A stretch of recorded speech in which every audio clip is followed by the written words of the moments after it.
Udah mulai? Perkenalkan semua, nama saya adalah Dr. Amatir A.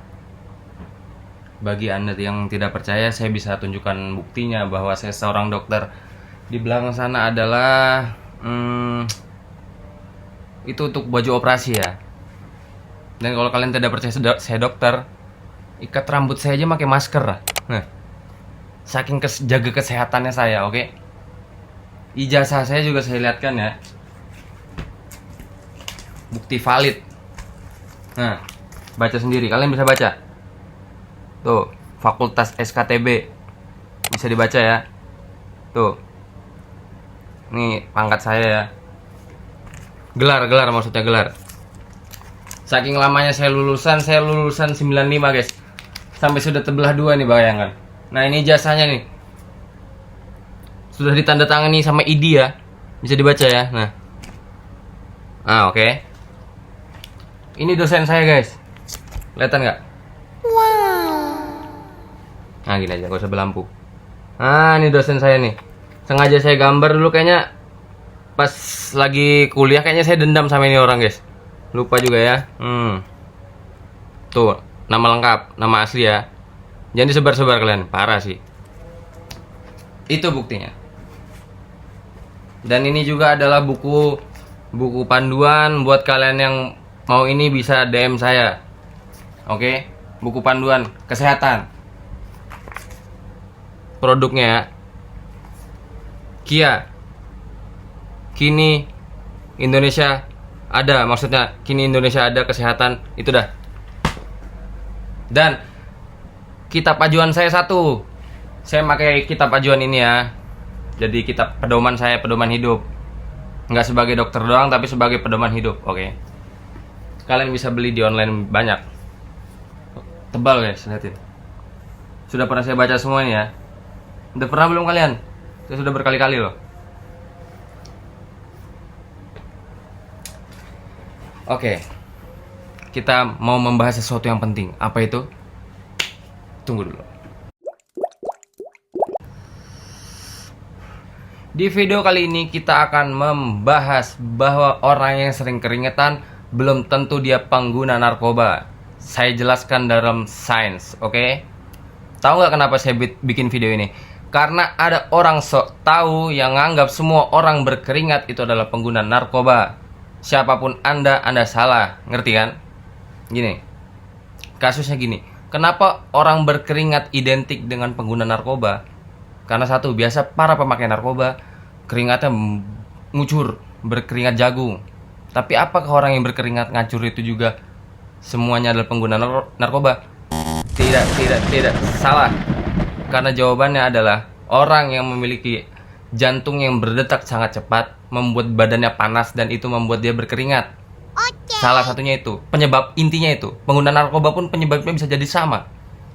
Karena jantungnya berdegup sangat cepat. Jantung berdebar-debar. Jadinya mereka berkeringat ngalir. Oke?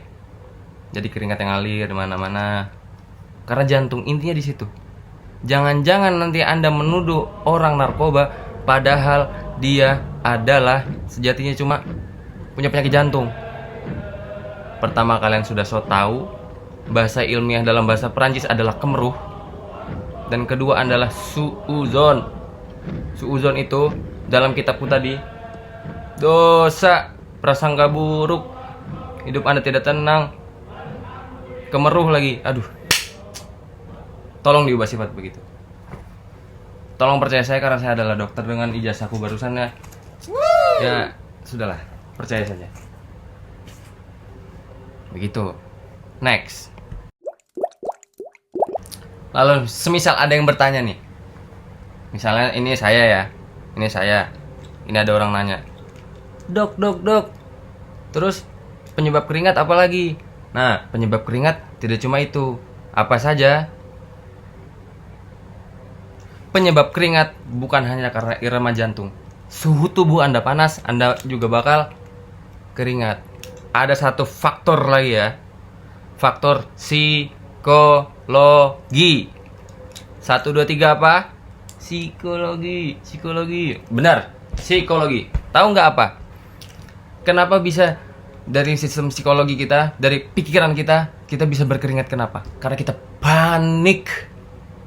Coba Anda ya kebayang ya, bayangkan suatu saat Anda lagi sekolah, lagi ujian nih, lagi mikir, tangan kalian buntung lagi. Nih, tangan kalian buntung nih.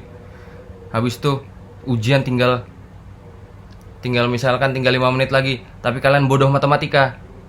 Apa yang kalian lakukan? Kalian akan bergemetar, keringat dingin. Poinnya adalah keringat dingin, ngalir keringat.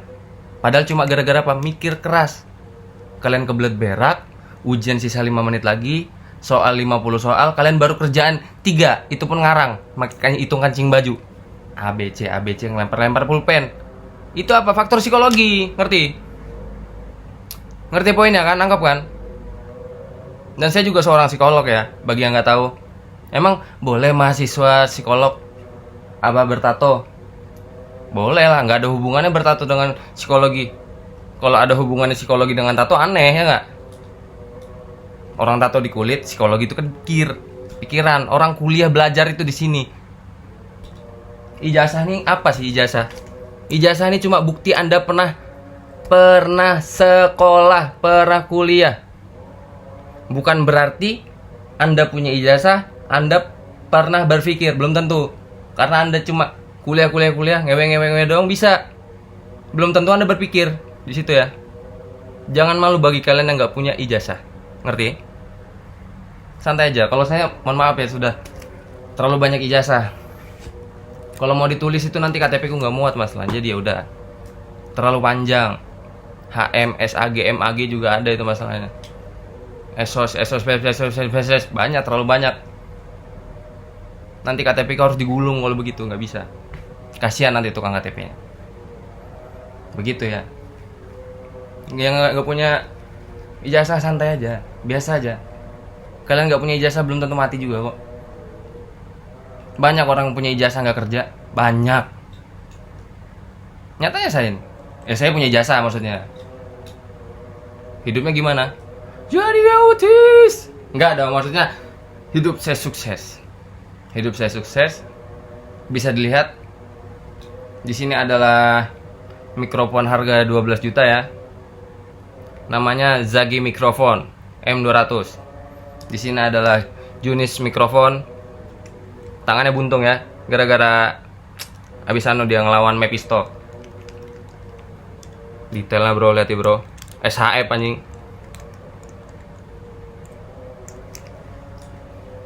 Demikian. Apakah ada lagi? Next. Tentu ada dong. Karena penyebab yang selanjutnya adalah paru-paru. Orang yang memiliki penyakit paru-paru basah, punya penyakit tuberkulosis, dia kalau tidur aja bajunya basah. Sudah baju basah, sampai selimut pun bisa basah. Tapi belum tentu. Ingat, belum tentu itu penyakit tuberkulosis. Makanya kalian harus diagnosa ke dokter. Jangan ke dokter gadungan ya. Jangan ke dukun bodoh. Ke dokter. Kalian periksa, kalian punya TBC ke apa? Penyebab TBC kalian bisa cari sendiri di Google apa. Tapi jangan percaya Google banget. Ke dokter yang pintar. Jangan juga ke dokter yang gadungan. Oke? Banyak dokter gadungan. Dokter asli pun banyak yang kurang ajar boy. Bener. Nanti nyuntik-nyuntik apa lagi dia? Yang sakit siapa yang disuntik penjaganya? Yang jenguk. Ini namanya dokter Himea. Dokter Junis. Dia adalah asisten saya ya. Dia dari Jepang nih. Pemain lagi apa? Dia adalah dokter dari Jepang. Dokter Himea Jun. Begitu. Next satu lagi nih. Adalah depresi. Kenapa depresi bisa keringatan? Ujung-ujungnya sama. Karena stres. Karena panic attack. Namanya panik. Digrogi dia. Coba kalian ngomong, bagi kalian yang jomblo ya, cobain nih, yang nggak pernah pacaran, cobain kalian ngobrol sama cewek yang kalian suka, pasti jantung kalian